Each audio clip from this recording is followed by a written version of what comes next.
સુરતના કુંભારિયામાં હજુ સુધી ખાડીપુરના પાણી નથી ઓસર્યા।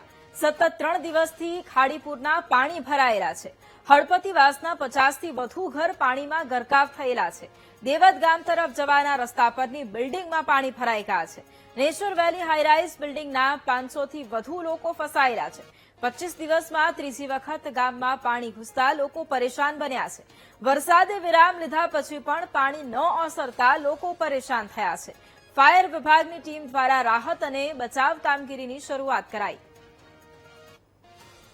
સુરત શહેર અને તેના ઉપરવાસમાં જે રીતે ભારે વરસાદ વરસ્યો તેને લઈને 25 દિવસમાં ત્રીજી વખત સુરત શહેરે ખાડીપુરની સમસ્યાનો સામનો કરવાનો વારો આવ્યો છે। અત્યારે સુરતના આપણે કુંભારિયા ગામ વિસ્તારમાં છે અને કુંભારિયા ગામની અંદર જોઈ શકાય છે કે પાણી હજી ત્રીજા દિવસે પણ નથી ઓસર્યા। ત્રણ દિવસથી અહીં પાણી ભરાયેલા સ્થિતિમાં જોવા મળ્યા છે અને કુંભારિયા ગામની અંદર જે ત્યાંથી પસાર થઈ રહેલી ખાડી જે છે તે ઓવરફ્લો થઈ અને ત્યારબાદ હવે જે ગામોની અંદર પાણી ઘૂસ્યા છે તે હજુ પણ જે છે તે યથાવત જોવા મળી રહ્યા છે। અત્યારે સમગ્ર શહેરમાં તડકો નીકળ્યો છે અને સાથે સાથે 24 કલાકથી વરસાદ પણ વિરામ લઈ લીધો છે, પરંતુ તેમ છતાં આ વિસ્તારમાંથી પાણી હજી ઓસર્યા નથી અને આ રીતે પાણીમાં વચ્ચે રહેવા માટે કેદ થવા માટે મજબૂર થયા છે લોકો। મોટી વાત એ છે કે ગામની જે સરકારી શાળા આવી છે તે સરકારી શાળા પણ પાણીની વચ્ચે કેદ થઈ જતા શિક્ષણ વિભાગ શિક્ષણ કાર્ય પર પણ મોટી અસર પડી છે અને શાળાને બંધ રાખવાની ફરજ પડી છે। એટલું જ નહીં પરંતુ આરોગ્ય કેન્દ્ર જે ગામના ગરીબ લોકો અને સામાન્ય લોકોનું જે ઇલાજ કરે છે, સારવાર કરે છે, તે આરોગ્ય જે કેન્દ્ર જે છે તે પણ પાણીની વચ્ચે કેદ થઈ જતા તે બંધ રાખવું પડે તેવી ફરજ પડી છે। આંગણવાડી પણ જે છે તે પાણીની વચ્ચે કેદ થઈ ચૂકી છે અને આ રીતે જ્યાં જુઓ ત્યાં બધી જગ્યાએ પાણી ભરાઈ ગયેલા જોવા મળ્યા છે। આખું ગામનું જે મધ વિસ્તાર છે તે પાણીની વચ્ચે કેદ થઈ ચૂક્યો છે અને સાથે સાથે જે આખો જે હળપતિ વાસ છે કે આખો ને આખો હળપતિ વિસ્તાર કે જે 50 થી 100 જેટલા ઘરો આવ્યા છે તે પાણીની વચ્ચે કેદ થઈ ચૂક્યા છે અને આ સારોલી ગામથી દેવોદ ગામ જતો જે રોડ અને ત્યાં વચ્ચે જે મોટા બિલ્ડિંગો બનાવવામાં આવ્યા છે તે તમામ બિલ્ડિંગોના 500 થી વધુ રહીશો પાણીની વચ્ચે કેદ થઈ ગયા છે।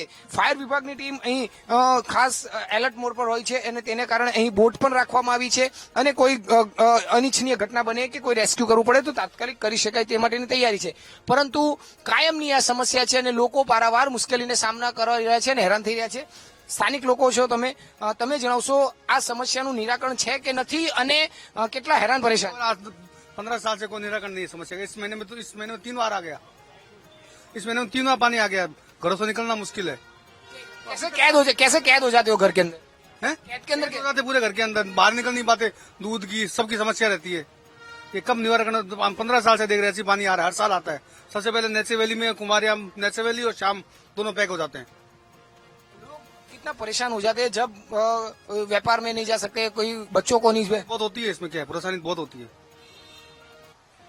બિલકુલ જે છે તે ખૂબ જ પરેશાન થતા હોય છે લોકો અત્યારે જોઈ શકાય છે અને આ વચ્ચે કેદ થઈ જાય છે તમામ લોકો અને તેને લઈને અત્યારે પારાવાર સમસ્યાનો સામનો અત્યારે લોકો કરતા હોય છે। આપણે કેટલાક લોકો સાથે વાત કરવાનો પ્રયત્ન કરીશું। બેન, તમે જણાવશો પાણી ભરાઈ જાય છે દર વર્ષે, કેટલું હેરાન પરેશાન થવું પડતું હોય છે? મારા ઘર તો આખું ડૂબેલું છે, આખું ડૂબેલું છે। હવે અમે કઈ હિસાબે જીવીએ અમારું જ જાણીએ છે બધું। એક વાની 3 વારનું પાણી આવી ગયું, બોલો હવે કેવી રીતના કરીએ? હા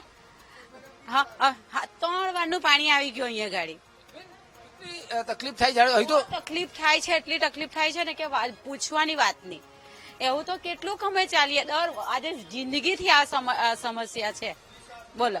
હા, એટલે લોકો પારાવાર સમસ્યાનો સામનો કરી રહ્યા છે। ઘરોમાં 3 દિવસથી ઘરે નથી જઈ શકતા અને આ જે એક જ મહિનામાં 25 દિવસમાં આ ત્રીજી વખત પાણી આવ્યું ને એક જ અઠવાડિયામાં તો બીજી વખત હજી તો પાણી ઓસર્યા ઘરે રહેવા જવાની તૈયારી કરી અને ફરી વખત પાણી આવી જતા લોકો જે છે તે હવે ત્રાસી ચૂક્યા છે। ભારોભાર રોષ તંત્ર સામે જોવા મળ્યો છે અને આ સમસ્યાનું કાયમી નિરાકરણ આવે તેવી પણ એક માંગ ઉઠી રહી છે। એટલે ચોક્કસથી જે તંત્ર જે છે તે હવે આનું નિરાકરણ લાવે તે માટે વિચારવું પડે તેવી સ્થિતિ સર્જાઈ છે।